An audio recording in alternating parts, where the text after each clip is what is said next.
네, 스마트머니의 선택입니다. 오늘도 김종효 애널리스트 나오셨습니다. 네, 안녕하세요. 안녕하십니까? 네, 먼저 글로벌 이슈 한번 살펴볼 텐데요. 유럽 중앙은행 ECB가 또 이제 기준금리 동결을 하면서 추가 정책은 나오지 않은 상황입니다. 이럴 때 시장의 반응 어떻습니까?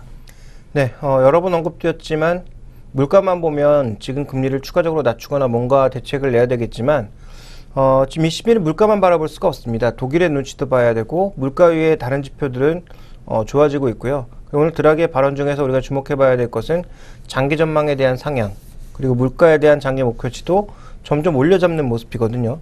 그러면 시간이 지나면 전반적으로 물가의 회복과 함께 경기 회복을 아직까지 생각하고 있다는 관점에서 이 공격적인 대책은 지금은 안 나온다, 이렇게 봐야 될 것 같고요. 또 하나의 중요한 시사점은 결국은 무언가 카드 하나 정도는 아직 쥐고 싶어하는 드라기의 속성을 보여줬다. 그래서 지금 이번 주 초반에 시장의 변동성을 주었던 것이 결국 우크라이나 사태 아니었습니까?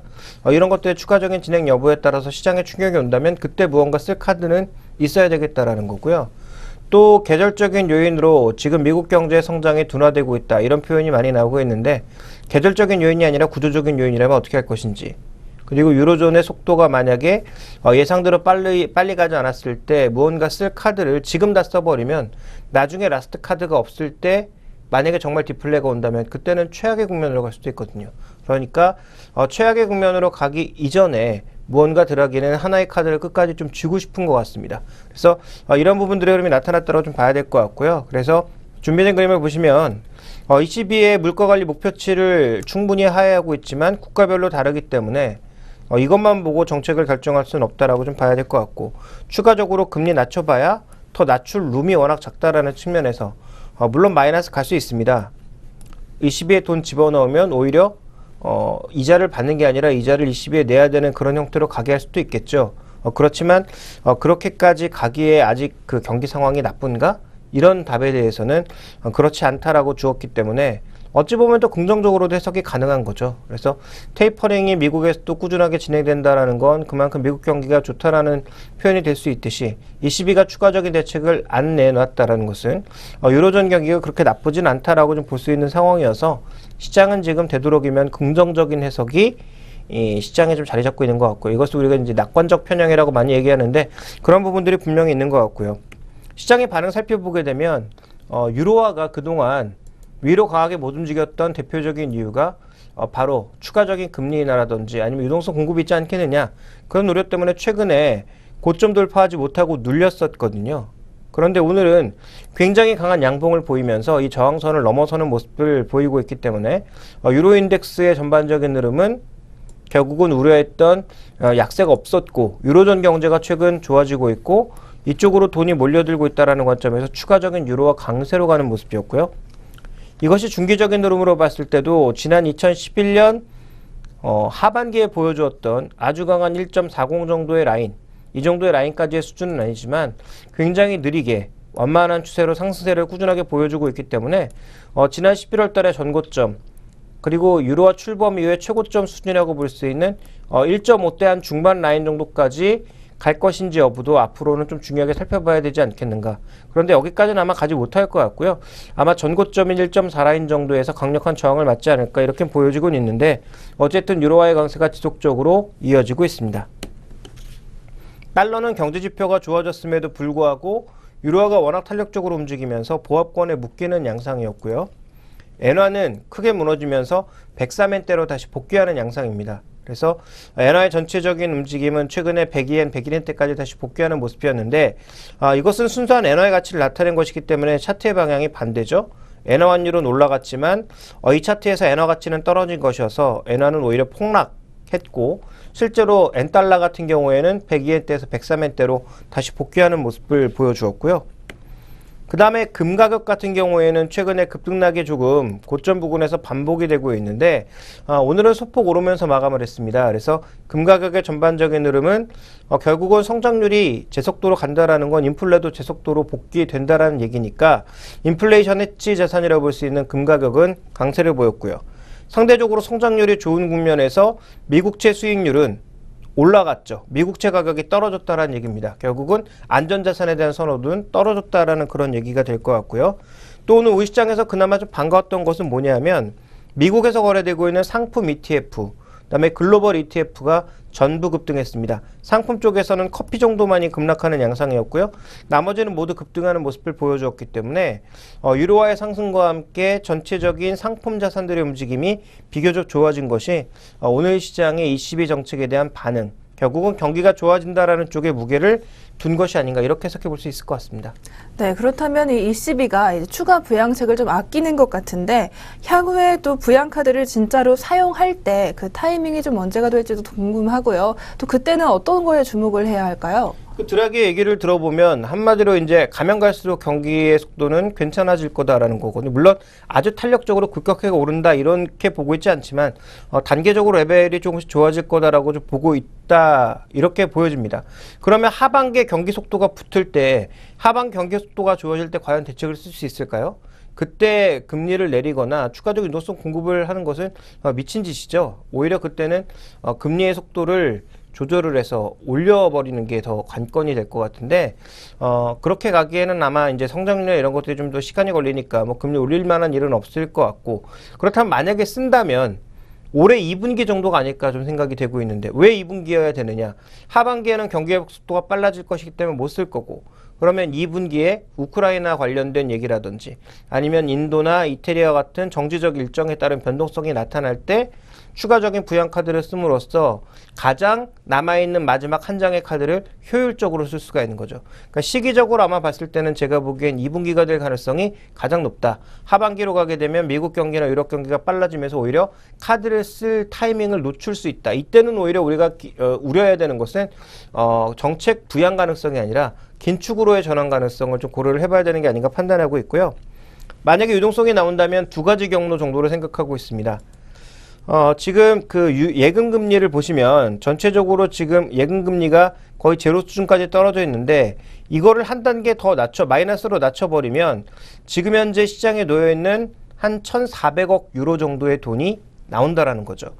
그동안 위기를 맞이하면서 은행들이 초과 준비금, 그러니까 원래 준비금이라고 하는 게 뭐냐면 은행이 돈을 사람들한테 받아서 한 100 정도를 가지고 있을 때 사람들이 찾아가는 것을 다 찾아가지 않기 때문에 한 90 정도는 밖으로 대출로 내보내고 10 정도만 가지고 있습니다. 이 비율을 준비금, 지급준비금이라고 하거든요. 그러니까 이 지급준비금은 우리나라 같은 경우는 법적으로 아예 정해놨고요. 그다음에 외국 같은 경우에도 어느 정도의 가이드라인 자체가 존재하고 있습니다.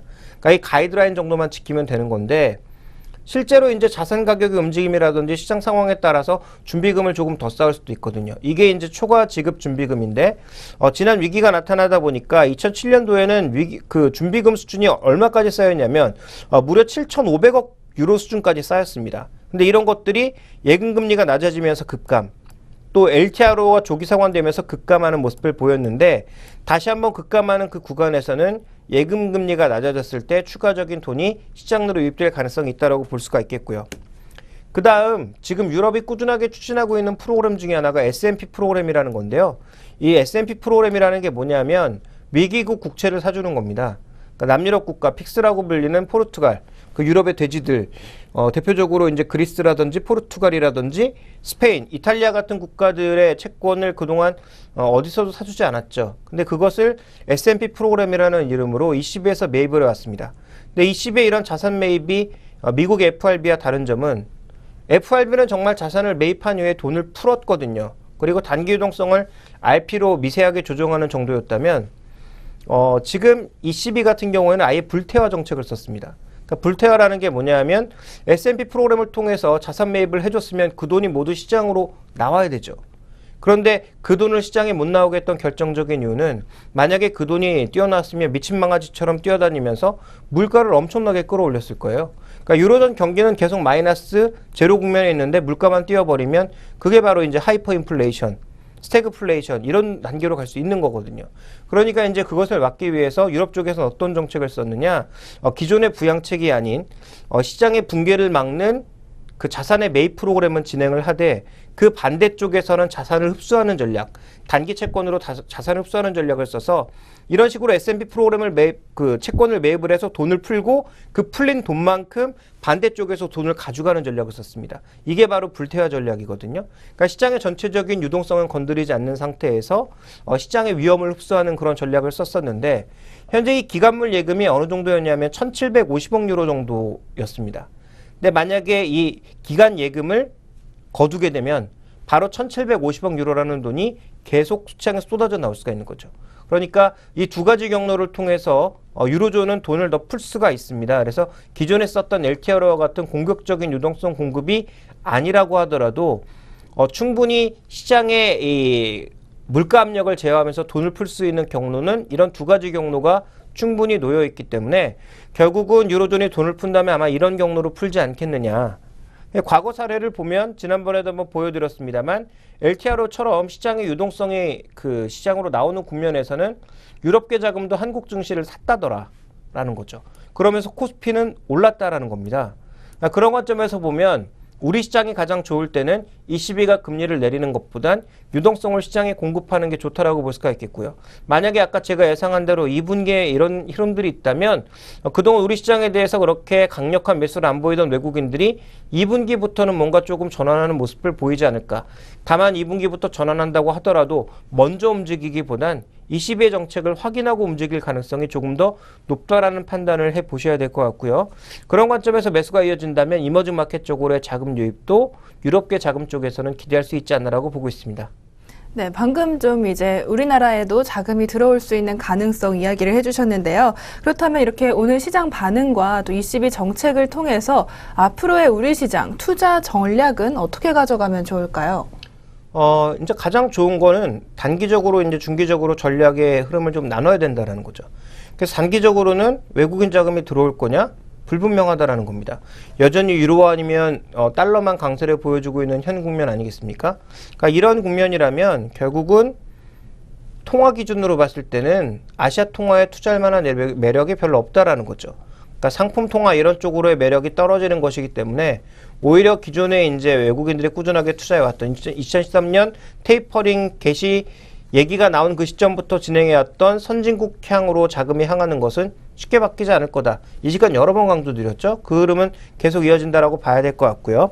다만 단기적으로 어저께 이제 해외 시장의 반응처럼 원자재 관련주라든지 원자재 관련 업종이라든지 아니면 뭐 상품 가격이라든지 이런 것들이 일부 긍정적으로 움직이면서 관련 종목군들의 짧은 반등을 줄 가능성은 있다라고 보고 있습니다. 다만 유로존의 추가적인 금융 프로그램을 기도했던 조선주들의 흐름은 약해질 가능성이 있다라는 측면에서 단기적으로는 유럽 기대감이 높았던 조선주들보다는 경기 민감주에 대한 트레이딩 정도는 가능하지 않겠는가. 뭐 이 정도로 판단을 하고 있고요. 다만 이제 그 근본적으로 바뀌기 위해서는 중국 수요 이런 것들이 늘어야 되는데 그런 것들이 늘지 않을 것이기 때문에 바이앤홀드 전략보다는 트레이딩을 통한 수익률 제고 전략을 말씀드리겠고요. 그다음에 중기적인 전략상에 있어서의 이제 가장 핵심적인 포인트는 유로가 추가적인 강세로 일방적으로 가는 건 우리 시장에서도 그렇게 바람직한 국면은 아닙니다. 왜냐하면 달러가 고정되어 있는 가운데 유로가 강세를 보이면 엔화가 폭락할 가능성이 있거든요. 그러니까 엔화가 만약에 폭락으로 갈 경우 우리 수출 경쟁력에서는 별로 좋은 뉴스도 아니고 그렇게 이제 긍정적인 관점이 아니기 때문에 유로화가 제한적인 강세, 달러가 제한적인 강세를 보이는 국면 속에서 원화가 강세로 돌아서면서 수출 지표도 견조하게 나타나야 한국에는 제일 좋은 그림이 될 수 있을 것 같은데요. 전체적으로 지금 유로의 추가 강세가 이어지는 국면 속에서는 글로벌 펀드의 움직임은 여전히 선진국 향이 될 것이다라는 쪽에 무게를 두시고 반대로 달러가 여전히 제한적이고 유로의 움직임도 상단으로 제한적이라면 그때는 아시아 시장 쪽으로 뭔가 좀 매기가 이전될 가능성을 봐야 되지 않을까라고 보고 있습니다. 하반기에 조금 전에 언급드린 것처럼 경기의 그 회복 속도가 아주 빠른 속도는 아니더라도 지금 ECB나 FRB가 예상하는 정도의 수준, 그러니까 미국 기준으로는 2.5% 이상, 그다음에 유럽 기준으로는 전체 유로존 2%에 가까운 그런 성장률이 나타나게 될 경우 한국의 수출주들 수혜를 받을 가능성이 있다라는 관점에서 관련된 종목으로서는 유럽의 수입이 증가하는 구간에 수혜를 받을 수 있는 내구 소비재나 핵심 부품주 여전히 이런 것들이 가장 유망하다라고 보고 있고요.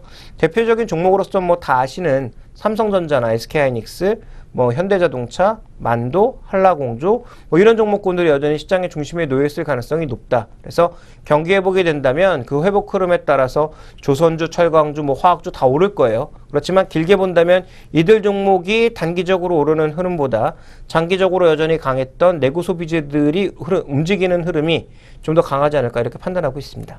네, ECB의 금리 동결에서 시작해서 이렇게 좀 투자 전략까지 알아봤습니다. 저희 잠시 후에 오늘 선물 전략 알아본 후에 다시 다음 이슈로 이어가도록 하겠습니다.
네, 오늘의 선물 전략 알아보는 시간입니다. 오늘 금요일에 반가운 목소리 빅토리아 전문가님 모셨습니다. 빅토리아 전문가님 안녕하세요.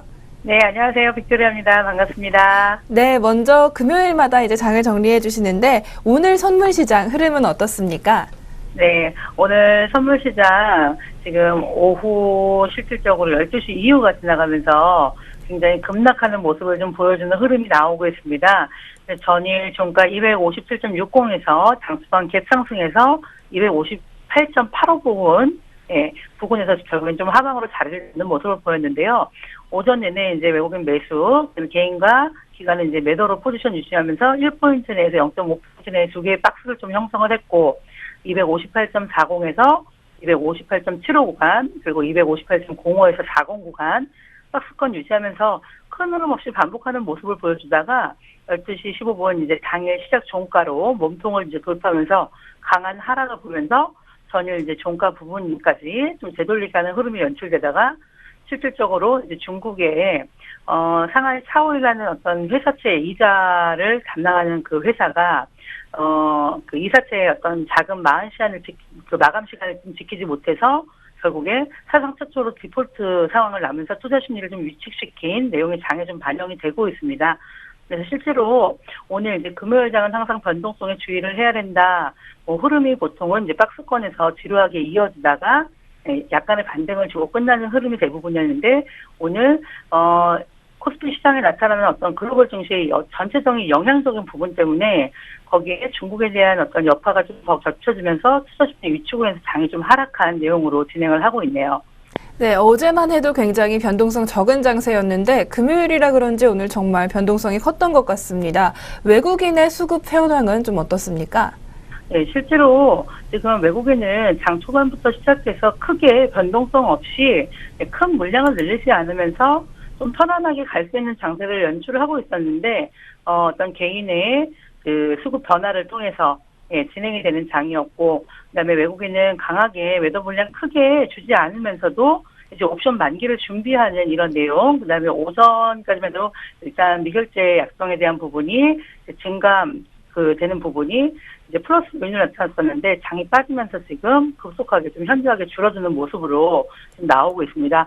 실질적으로 지난 2월 4일경 245.25포인트를 저점으로 지속적인 좀 반등을 진행을 해오다가 실질적으로 이제 12월물에서 3월물로 넘어오면서 259포인트까지 근접하는 내용을 보이고 있어서 굉장히 조금 안정적이다라는 모습을 보였고, 실질적으로 이제 베이시스의 어떤 약화가 다소 조금 문제가 되겠지만, 이론적인 하락이면 청산 매물 가능성이라든가 차익 매물 제한에 따라서 이제 규모가 좀 많지 않다라고 생각을 했었는데, 오늘 장이 좀 다음 주에 있을 옵션 만기에 차익 매물을 어떻게 가지고 가느냐, 이런 무게를 다시 한번 생각해 봐야 되는 장으로 장점 부분에서 좀 장세가 전환이 된 오늘 아주 중요한 날이라고 볼 수 있겠네요.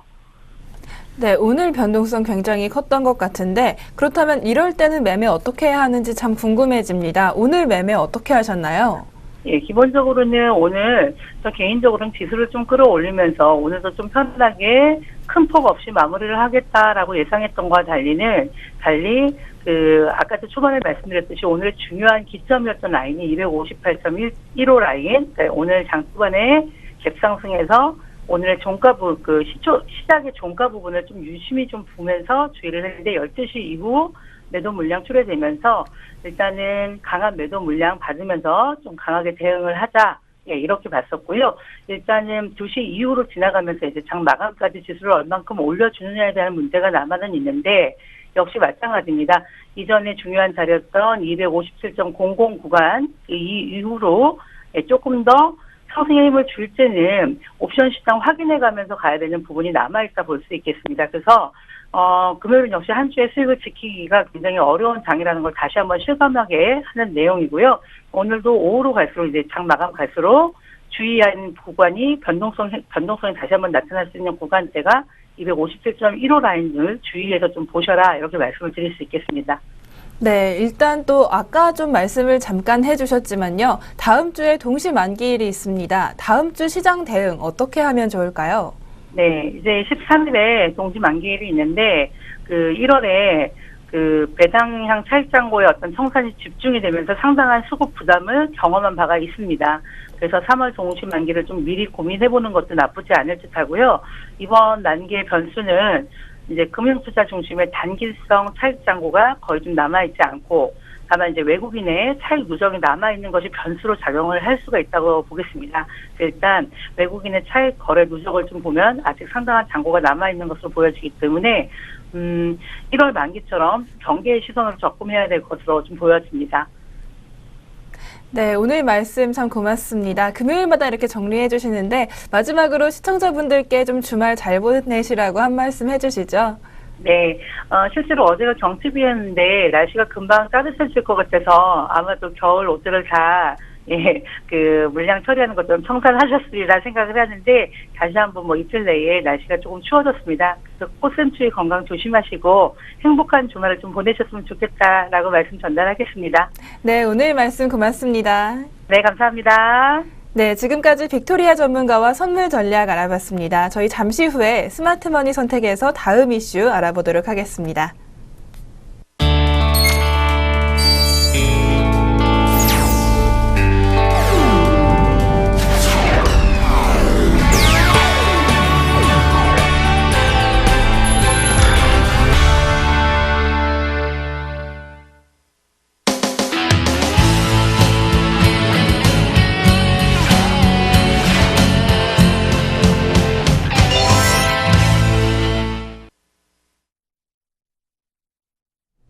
네, 다시 스마트머니의 선택입니다. 오늘 다음 이슈는요, 바로 카지노 업종입니다. 카지노 업종, 이제 아시아 카지노 시장 이미 조금 홍콩에도 있고 마카오에도 있고 조금 많이 성장을 한 것 같은데 아직도 성장세가 좀 남았다고 보시나요? 실제로 이제 마카오에 가신 분들은 아시겠지만 마카오도 홍콩과 마찬가지로 실제로 지금 막 개발되고 있는 리조트들이 있는 쪽과 기존에 이제 레스바 호텔이 있는 이쪽과는 완전히 다릅니다. 그래서 새롭게 리조트가 지어지고 있는 쪽은 뭐 라스베가스와 비교해도 손색이 없을 정도로 굉장히 럭셔리하고 크게 지어지고 있는 상황이고요. 뭐 저도 한번 가보고 깜짝 놀랐는데 어쨌든 이쪽 지역의 발전은 여전히 이어지고 있고 공사도 여전히 진행 중입니다. 그래서 베네치안 호텔 규모의 대규모 리조트들이 계속 지어지고 있는 것을 보면 아직도 더 성장한다라고 봐야 될 것 같고요. 이것이 뭐 민족의 속성인지는 잘 모르겠습니다만 어쨌든 중국민들도 도박하는 것을 굉장히 좋아하죠. 뭐 그러다 보니까 관련된 인구들이 많이 찾아올 수밖에 없고 더더욱 중요한 것은 이쪽 지역의 인구들의 쓸 돈이 점점 늘어나고 있다는 겁니다. 그래서 우리나라도 국민소득이 5,000달러에서 10,000달러 갈 때, 10,000달러에서 20,000달러 갈 때 소비도 늘고 레저 관련 소비들이 증가한 것처럼 중국도 동일하다라고 봐야 되겠죠. 그래서 지금 준비된 그림을 먼저 좀 확인시켜 드리면 각 지역별 부유층들이 2015년 정도 됐을 때 어디가 가장 탄력적으로 늘어나느냐를 보면 아시아 퍼시픽이 절대적입니다. 또 그 아시아 퍼시픽 쪽에서도 일본, 가장 많은 비중을 차지했던 일본은 줄어들지만 중국의 비중이 절대적으로 늘어난다라는 것을 우리가 주목해 볼 필요가 있을 것 같고요. 그런 관점에서 이 중국의 전체적인 힘이 강화되는 가운데 실제로 마카오의 카지노 매출은 꾸준하게 증가하고 있습니다. 그러니까 리조트들이 하나 생길 때마다 레벨업을 크게 하고 있는 상황이죠. 전체적인 이제 변동률은 규모가 커지면 커질수록 당연히 뭐 줄어들 수밖에 없겠습니다만 현재도 성장률 수준이 20% 수준이라는 것은 전 세계 성장률이 지금 뭐 3%대 그 성장을 빠르게 하고 있다는 중국도 7% 중반 정도의 성장을 하고 있는데 20% 성장하고 있다는 건 뭐 얼마나 대단한 성장인지는 아실 것 같고요. 그 다음에 또 하나 이제 우리가 비교해 봐야 될 건 이 마카오의 매출 성장률과 중국의 GDP 성장률입니다. 중국의 GDP 성장률이 10%를 넘었다가 이제 7%대까지 위축되어 있는 상황이지만 조금 전에 언급드린 것처럼 여전히 18%대 20% 가까이 상승하고 있거든요. 그러니까 2배 넘게 상승하고 있다는 건 그만큼 초과 수요가 존재하고 있다는 거죠. 공급이 부족하다는 얘기입니다. 그러니까 이 마카오를 중심으로 하는 뭐 일본에 또 나타나고 있는 또 싱가포르에 지어지고 있는 이런 카지노 수요는 앞으로도 증가할 가능성이 좀 더 있다. 특히 이 중국계 수요가 비교적 강하게 나타날 수 있는 중국 주변 지역의 수요는 앞으로도 비교적 증가할 가능성이 높다라고 봐야 될 것 같습니다. 네, 중국 관광객들이 계속 늘어날 것이다. 이런 말씀 해주셨는데요. 그렇다면 뭐 홍콩이나 마카오가 아니라 우리나라에도 좀 카지노 산업이 발전할 여지가 있을까요?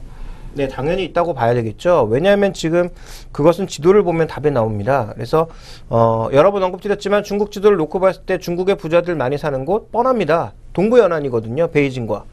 이쪽에 당연히 뭐 정치인들, 경제인들이 모여 사니까 그럴 수밖에 없겠죠. 그래서 준비된 그림을 보시면 지금 이 베이징 지역이 가장 우리가 흔히 얘기하는 이 1,000만 위안 정도, 1,000만 위안, 1,000억 위안 이상의 돈을 갖고 있는 사람들이 실제로 이제 사는 곳, 비중을 보면 베이징이 가장 높고요.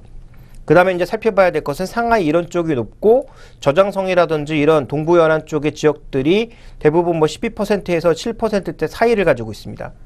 근데 이게 다 어디가 가깝습니까? 마카오 역이거든요. 그러니까 마카오에서 베이징을 가기가 쉽지 않은데 베이징에서 오히려 인천은 거리상으로 굉장히 가깝다라는 거죠. 그러니까 부자들이 많은 사는 지역 상하이나 베이징에서 인천 오는 것은 얼마 안 걸린다라는 겁니다. 1시간 정도면 온다라는 거죠. 대신 마카오 가는 건 2시간, 3시간 걸린다라는 거죠. 이런 거리적인 차이에 의해서 중국 사람들이 물론 마카오가 훨씬 더 환경이 좋고 훨씬 더 베팅액이 크고 훨씬 더 자유롭고 여러 가지 배경시설들이 좋기 때문에 그쪽으로도 많이 가겠지만 거리상의 문제로 한국에 올 가능성도 충분히 있다는 것을 살펴보실 필요가 있는 거죠. 그래서 실제 시간을 살펴봤더니 베이징에서 인천 1시간 반, 마카오는 3시간, 광둥에서는 반대로 마카오가 가깝고 인천이 멀고요. 상하이는 또 반대로 인천이 가깝고 마카오가 멀고 그다음에 7% 정도의 비중을 갖고 있는 뭐 푸체는 뭐 중간에서 약간 더 인천이 먼 쪽이고요. 장수이 지방 같은 경우에도 실제로 인천이 훨씬 가까운 그런 지역이라고 봐야 될 것 같습니다.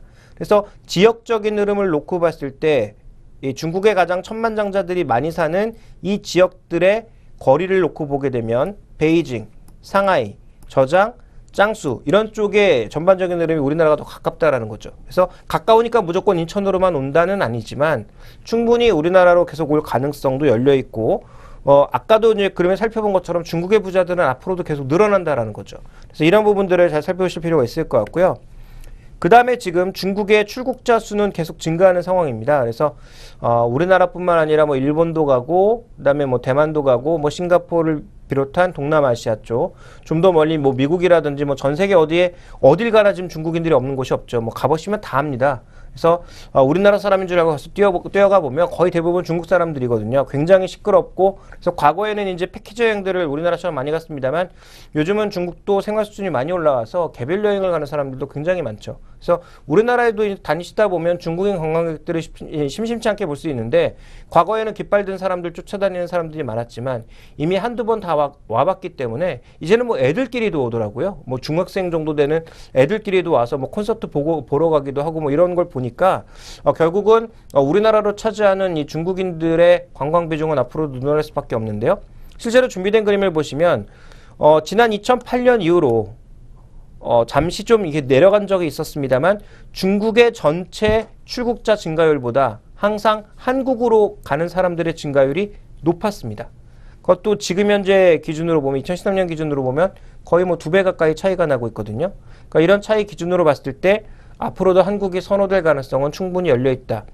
뭐 여러 가지 이유가 있겠죠. 뭐 비용적인 측면도 있을 거고, 그다음에 뭐 지리적인 가까움도 있을 거고, 어느 정도 중국의 지금 스모고 이런 것들을 피해서 한국의 뭐 제주도로 놀러 오는 사람들도 많다고 하고요. 제주도에 또 땅을 사는 사람들, 한국의 뭐 한강 지역에 서울 주변 한강 지역에 아파트를 사는 사람들도 그만큼 늘어나고 있다고 하니까 뭐 그와 관련된 투자 수요도 증가한다라고 봐야 될 것 같습니다. 그래서 이런 전체적인 흐름을 보면 분명히 중국 사람들이 앞으로 한국으로 와서 무언가 소비할 가능성은 높다라고 봐야 될 것 같고, 그리고 이제 우리가 카지노에서 또 하나 따져봐야 될 게 뭐냐면 어느 사업이나 그렇죠. VIP를 잘 모셔야 그 사업이 잘 된다. 이렇게 얘기하고 있지 않습니까? 물론 단순한 한 사람당 개인 금액만으로 보면 당연한 얘기인데요. 근데 마진율로 보면 또 얘기가 약간 다릅니다. 그래서 준비된 그림을 보시면 이것이 이제 정확한 수치는 아니고 약간 도식화한 것이라고 보여지는데요. VIP가 전체 이익에서 차지하는 부분은 물론 높을 수 있지만 마진율로만 놓고 봤을 때는 3배 차이라는 거죠. 왜냐하면 이런 VIP들은 굉장히 많은 돈을 들고 와서 장시간 게임을 하다 가기 때문에 승률이 반반이거나 뭐 따가거나 크게 따가거나 크게 잃거나 뭐 둘 중에 하나 정도지만 일반 개인 이 참여자들 같은 경우에는 뭐 저 같은 경우도 마찬가지입니다. 강원에도 뭐 많이 가보진 않았지만 2번 정도 갔을 때 저는 리미트를 정해두고 가거든요. 5만 원이면 5만 원, 10만 원이면 10만 원. 요거 가지고 재밌게 놀다 오겠다. 이렇게 가서 실제로 돈을 다 잃으면 그냥 주변 구경하다 나옵니다. 근데 그게 안 되는 사람들은 좀 문제가 있을 수 있겠지만 저는 그 정도의 위락은 즐길 수 있다고 생각하거든요. 그래서 저 같은 경우에도 리밋만 정해두고 가서 실제로 이제 게임을 즐기다가 나오면 당연히 10만 원 안에 뭔가 이익을 얻을 수도 있겠지만 대부분 다 잃고 나오게 됩니다. 그러니까 이런 사람들이 오히려 마진율이 높은 거거든요. 머무는 시간도 짧고 베팅액은 작지만 실제로 그 베팅을 거의 다 전부 다 그 강원랜드에 주고 온 것이기 때문에 저도 어떻게 보면 강원랜드 뭐 주가 상승에 일조하지 않았나 뭐 이런 생각도 하고 있는데요. 어쨌든 뭐 그런 관점에서 놓고 봤을 때 관광객 수가 많아지는 게 더 중요하다라는 거죠. 마진율을 지켜나가는 데 있어서는. 그래서 VIP들을 많이 유치하는 것도 중요하지만 실제로 이렇게 관객 수 자체가 늘어나는 것, 이런 것들이 더 중요하다라는 측면에서 향후 우리나라의 그 카지노 시장도 내국인 이용 카지노는 여러 가지 법상으로의 규제가 분명히 존재하겠지만 외국인 중심의 카지노는 여전히 좀 발전할 가능성이 있다. 이렇게 좀 보고 있습니다. 네, 그렇다면 뭐 이제 중국의 대중들을 좀 우리나라로 데려오는 것이 관건이라고 할 수가 있을 것 같은데요. 방금 말씀해 주신 것처럼 카지노는 우리나라의 내국인 전용, 뭐 강원랜드 같은 내국인 전용 카지노와 또 외국인 전용 카지노로 나누어져 있습니다. 중국인 관광객들을 끌어오는 건 당연히 외국인 카지노일 텐데요. 그렇다면 투자 전략도 당연히 달라야겠죠?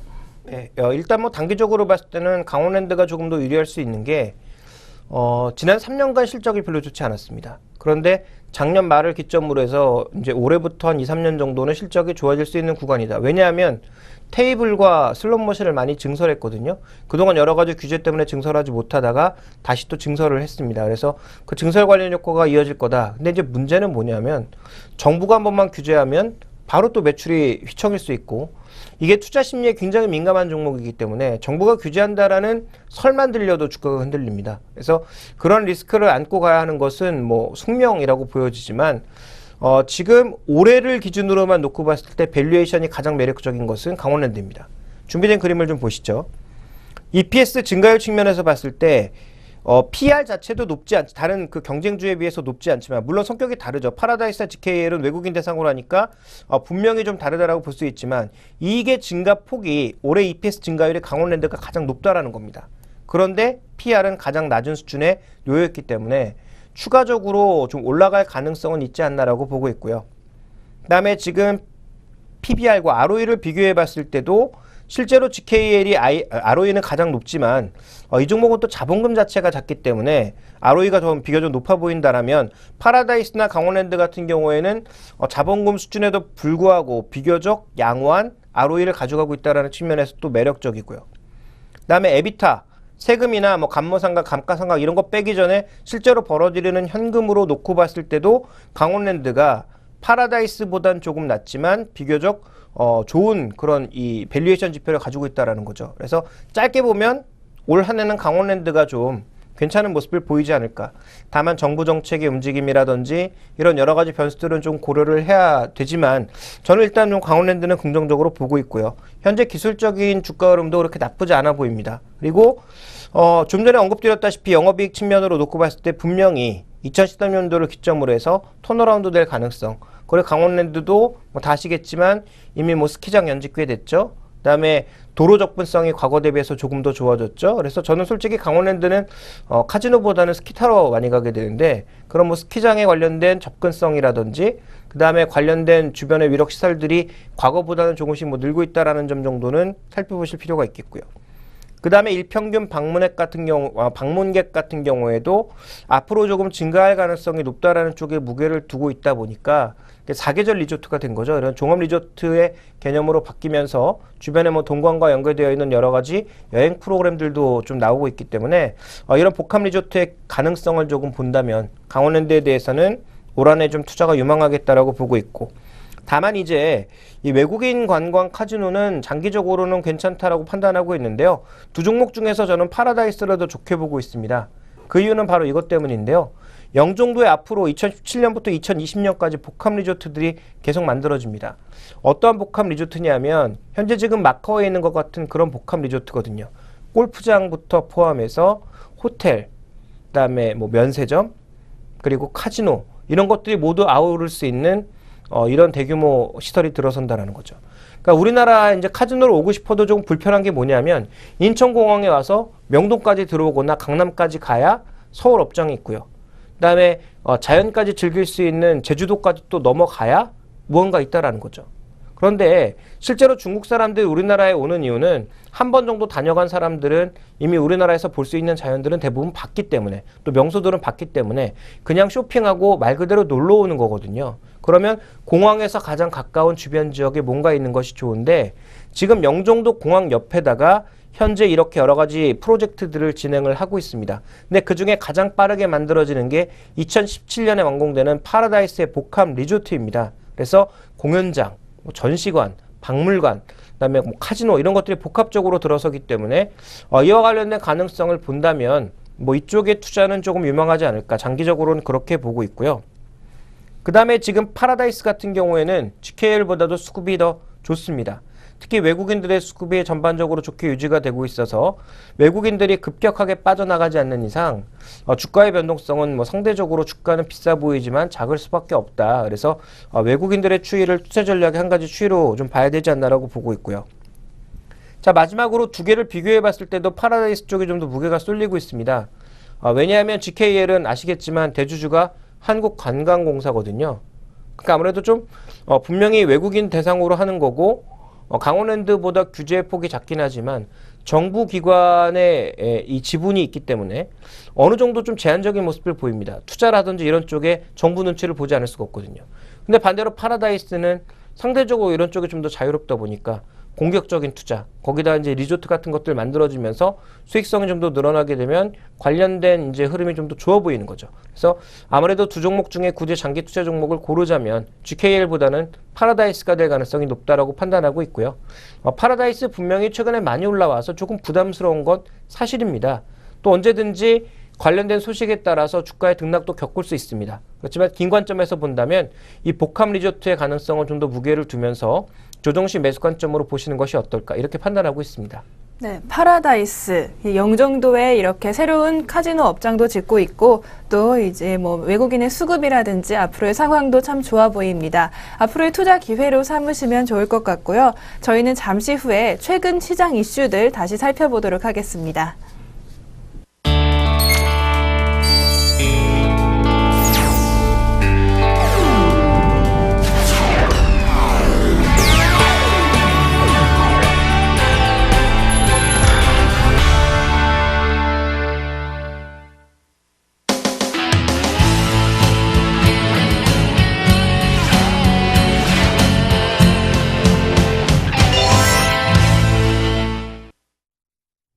네, 스마트머니의 선택 김종효 애널리스트와 함께하고 계십니다. 다음 이슈는 최근 시장 좀 이슈들 살펴볼 텐데요. 오늘 코스피 지수가 조금 하락하는 가운데 코스닥 지수는 상승하는 모양을 보여주고 있습니다. 코스피 지수가 이렇게 좀 지지부진하고 어제 오늘 계속 보합권 보여주는 가운데 코스닥 시장이 상대적으로 좀 강한 이유 어디에 있을까요? 일단 지금 현재 시장의 거래 대금이 얼마 되지 않습니다. 그래서 양쪽 시장을 모두 견인해가기에는 시장의 체력이 부실하다라는 거죠. 그런데 지금 양쪽이 모두 무너질 정도로 악재가 뭐 만연한 시장이냐 그렇진 또 않거든요. 그러다 보니까 상대적으로 한쪽이 좋아지면 다른 한쪽은 조금 부실할 수밖에 없는 거죠. 그러니까 대형주 중심의 수급이 외국인들이 매수를 하더라도 전체 시장을 사기보다는 몇 종목을 중심으로 들어오면서 그 종목들은 신고가 날려버리고 안 좋은 종목군으로 신저가 이끌어버리는 뭐 그런 양상들이 최근에 계속 발견되고 있죠. 또 기관 투자자들도 최근에 이제 선진 뭐 투자기법 구사한다고 롱숏 같은 것들 구사하다 보니까 좋은 종목은 더 좋게 만들어버리고 나쁜 종목은 더 나쁘게 만들어버리죠. 그러니까 이런 현상들이 나타나는 가운데 오히려 대형주들 같은 경우가 더 시세 격차가 크게 벌어지는 그런 양상이 나타나고 있습니다. 근데 미국 시장의 흐름을 최근에 보시면 미국 시장의 신고가 흐름은 뚜렷합니다. 테슬라나 페이스북 그리고 넷플릭스 같은 신기술로 가고 있는 종목군들이 한 패러그룹이고요. 또 하나의 패러그룹은 바로 금융주를 중심으로 하는 최근 시장에서 다시 또 주도주로 나서고 있는 구산업 중에서 수익이 좀 좋아지는 일부 종목군들이고요. 그다음에 최근에 좀 조정이 나타나고 있지만 헬스케어, 바이오 쪽의 종목군들의 전반적인 추이가 나쁘지가 않고요. 그러니까 이런 추이로 가고 있거든요. 그래서 미국 시장 내에서도 지금 지수가 좋아 보이지만 여러분들이 착각하시면 안 되는 게 미국 지수, 우리가 보고 있는 다우와 나스닥 지수는 평균 주가를 나타낸 겁니다. 그러니까 기본 주가가 높은 우리나라로 치면 100만 원, 200만 원짜리 종목군들이 많이 올라가면 그 지수는 계속 올라갑니다. 그러니까 상대적으로 우리처럼 시가총액 기준으로 하는 지수가 좀 덜 오를 수밖에 없는 거죠. 우리나라는 시가총액 자체가 늘어나야 되니까 다른 거 다 필요 없고 삼성전자, 현대차 이런 것들이 올라가야 되는 거고요. 그래서 지금 거래소 지수는 묶인 가운데 코스닥 지수가 상대적으로 좋아 보일 수밖에 없는 건 유가증권 시장이 이렇게 묶이다 보니까 상대적인 관심이 코스닥 시장으로 쏠리면서 코스닥 시장 내에서도 인터파크, 홈쇼핑 뭐 이런 류의 종목군들 또 바이오로메드를 중심으로 바이오 관련 종목군들 또 최근에 모바일 게임이라든지 조금 전에 소개시켜드렸던 카지노 종목군들 이런 것들이 시가총액이 비교적 그 코스닥 시장 내에서 큰 것들인데 서울반도체까지 포함해서 이런 것들이 가고 있단 말이에요. 그러니까 코스닥 지수는 좋아 보이는데 코스닥 시장 내에서도 천차만별입니다. 과거 이제 작년 재작년에 시세 흐름을 크게 분출했던 대표적인 IT 부품주들은 최근에 신저가 내려간 거 많거든요. 그러니까 지금 코스닥 시장 내에서도 시가총액 상위에 놓여있는 몇 종목들이 굉장히 강하게 움직이면서 몇 개의 테마, 또 정부가 주도하는 테마가 형성돼서 좋아 보이는 거지 전체 시장이 좋다라고 판단하시면 안 될 것 같고요.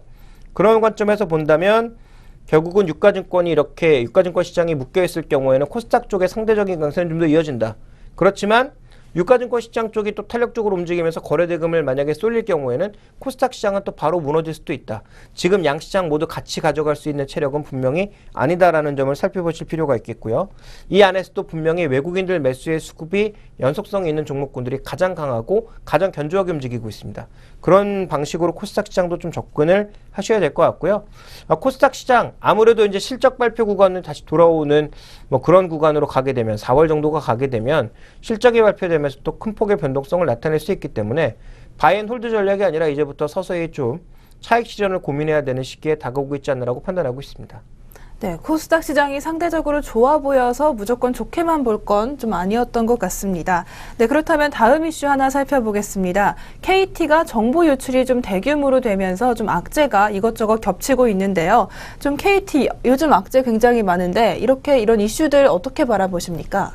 그렇지 않아도 KT가 이제 다음 주에 아무래도 영업정지 들어가게 되죠. LG 플러스도 같이 들어가게 되는 LG 플러스는 45일 확정이 된 것 같고 KT도 그 비슷한 수준이거나 좀 더 길어질 가능성이 얘기가 되고 있고요.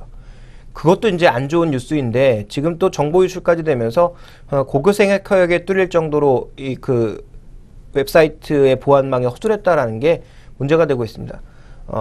제가 다시 한번 언급드리고 싶은 게 이럴 때마다 보안주들 조금씩 움직이는데요. 보안주들 사시는 것 전 절대 말리고 싶습니다. 뭐 물론 단기 트레이딩 하신다면 모르겠지만 우리나라 국내 보안주의 수준은 절대 높지가 않습니다. 그리고 코스닥 시장에 있는 일부 보안주들 중에서는 정말 기술력 낮아서 이제는 새 웹사이트에 적용할 수 없는 것들도 굉장히 많습니다. 그런 측면에서 본다면 보안주에 대한 관심을 좀 낮춰주시는 게 좋을 것 같고요. 어쨌든 KT가 이런 겹악재에서 단기적으로 올라가긴 힘들지만 장기적으로 우리가 좀 봐야 되는 중요한 그 핵심은 다른 거 아닙니다. 이번에도 뭐 애널리스트들 보고서 막 여러 개 나오면서 뭐 영업 안 하는 동안 광고 선전비 안 쓰니까 더 좋아질 수 있어. 보조금 안 주니까 좋아질 거야. 그럴 수 있겠죠. 근데 중요한 건 뭐냐면 그 안에서 제한된 범위 내에서 수익성 좋아졌다 나빠졌다 이거 하면 뭐합니까? 아무 쓸데없는 펌프질이거든요. 그러니까 KT나 SK텔레콤의 향후 제일 중요한 점은 해외에다 많이 팔든 국내에서 새로운 서비스를 팔든 매출이 증가하는 겁니다. 그러니까 이 종목들이 매출이 증가하지 않는 가운데 매출이 정체되다 보니까 수익성 조금이라도 더 얻으려고 서로 그렇게 갖고 있는 가입 인원들을 뺏어오려고 돈 쓰다 보니까 결국 이 꼴 난 거 아니겠습니까? 그러니까 결국은 파이를 키우는데 해외 쪽으로서 나가서 키우느냐 아니면 데이터를 기반으로 아니면 사물 인터넷 같은 것들을 기반으로 새 시장을 만들어내느냐가 결국 관건이거든요. 저는 만약에 이 새 시장이 만들어진다면 그때 다시 통신주들이 주도주 영역으로 갈 가능성이 높다라고 보고 있고 그게 안 생긴다면 당분간 주가는 탄력적으로 오르기보단 반등하더라도 3만원권 내에서의 제한적인 반등과 반락을 거듭할 가능성이 좀 높다라고 보고 있습니다. 네, 지금까지는 뭐 서로 뺏고 뺏기는 제로섬 게임이었다면 이제부터 조금 확대될 것인지 시장이 확대될 것인지 주목을 해봐야 될 것 같습니다. 네, 오늘 스마트머니의 선택 여기까지입니다. 네, 오늘 좋은 말씀 고맙습니다.